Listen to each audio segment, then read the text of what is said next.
खबर मैनपुरी से है, जहां प्रोफेसर राम गोपाल यादव का नया बयान सामने आया है। कांग्रेस के वरिष्ठ नेता बीजेपी में शामिल होने पर राम गोपाल ने कुछ कहा। उन्होंने कहा कि जब चुनाव होता है तब लोग इधर से उधर होते हैं, ये कोई नई चीज नहीं है। न चुनाव में ऐसे लोग प्रभाव डाल पाते हैं। नेताजी कहा करते थे कि चुनाव के वक्त स्थिति ऐसी होती है जैसे ट्रेन को होती है, सवारी एक जगह से चढ़ी और बीच में उतरी। लोग समझते हैं कि ट्रेन खाली हो जाएगी, लेकिन जब ट्रेन पहुंचती तो भरी हुई होती है। इसलिए लोग आते जाते रहते हैं, इनसे कोई फर्क नहीं पड़ता किसी भी पार्टी से। स्वतंत्रता का अधिकार सबको है। हमारी पार्टी जितना डेमोक्रेटिक पार्टी है कोई पार्टी नहीं है। हमारी उन पर कोई बंदिश नहीं है। हमारी पार्टी के निष्ठावान लोग हैं, उन्हें जब लगता है अपने कहते हैं, इसी को कोई बात नहीं है।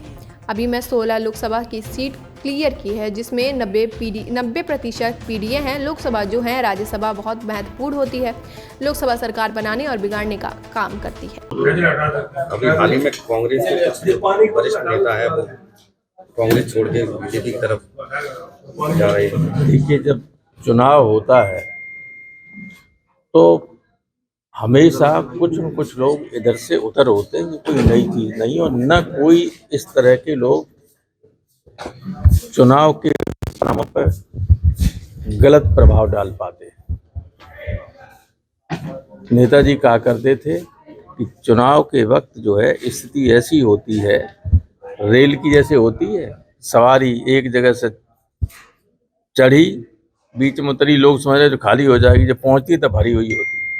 तो लोग आते जाते रहते हैं, इससे कोई फर्क नहीं पड़ता है किसी भी पार्टी में। लेकिन अब आपकी पार्टी में पल्लवी पटेल, स्वामी प्रसाद मौर्य के भी सुर बदल गए हैं।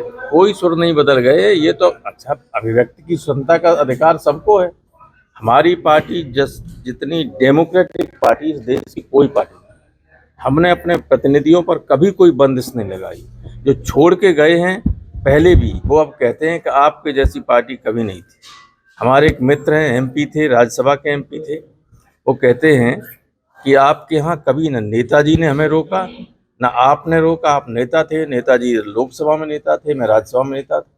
मैंने जो बयान दिया उस पर कभी न रोका न नाराजगी जाहिर की। ऐसी आज़ादी नहीं।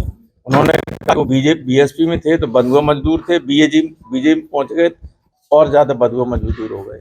तो हमारे पल्लवी पटेल हों या मौर्य जी हों, किसी पे बंदिश थोड़ी है। वो पार्टी के लोग हैं, पार्टी के निष्ठावान लोग।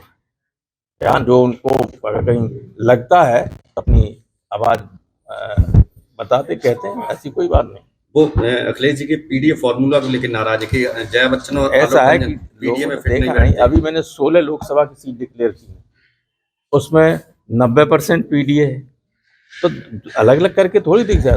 लोकसभा जो है राज्यसभा से बहुत महत्वपूर्ण होती है। लोकसभा सरकार को बनाने और बिगाड़ने का काम करती है।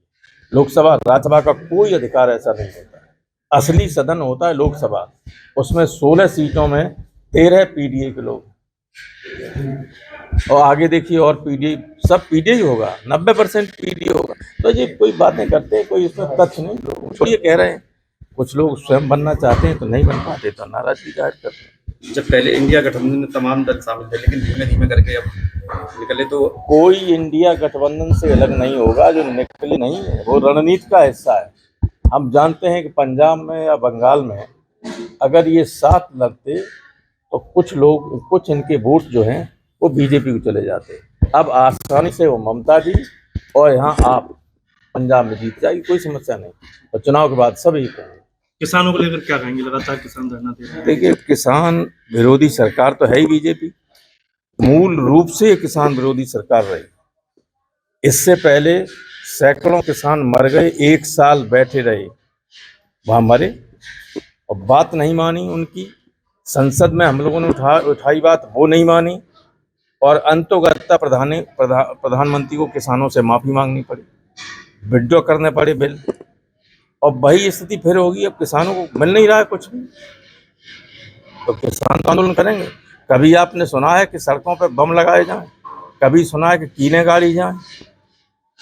ये स्थिति है। ये कोई डेमोक्रेटिक देश में ऐसा होता है कभी? किसान तो अन्नदाता है, किसान की वजह से लोग जिंदा है।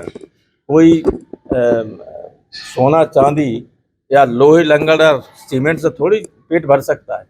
चाहे अरबपति हो चाहे खाकपति हो, सबको किसान के अन्न पर ही निर्भर रहना पड़ता और रहना पड़ेगा। ये जो सरकार नहीं समझती है उसको आज नहीं तो कल उसका दुष्परिणाम भोगना पड़ता है। राहुल की न्याय यात्रा में क्या अखिलेश जी शामिल होंगे? अखिलेश जी ने कहा है कि हम अमेठी रायबरेली में शामिल होंगे, लेकिन उससे पहले हम लोगों का सीटों का बंटवारा हो जाना चाहिए तो और बेहतर तरीके से होता है। मैनपुरी से आमिर अली की रिपोर्ट, TV1 इंडिया न्यूज़।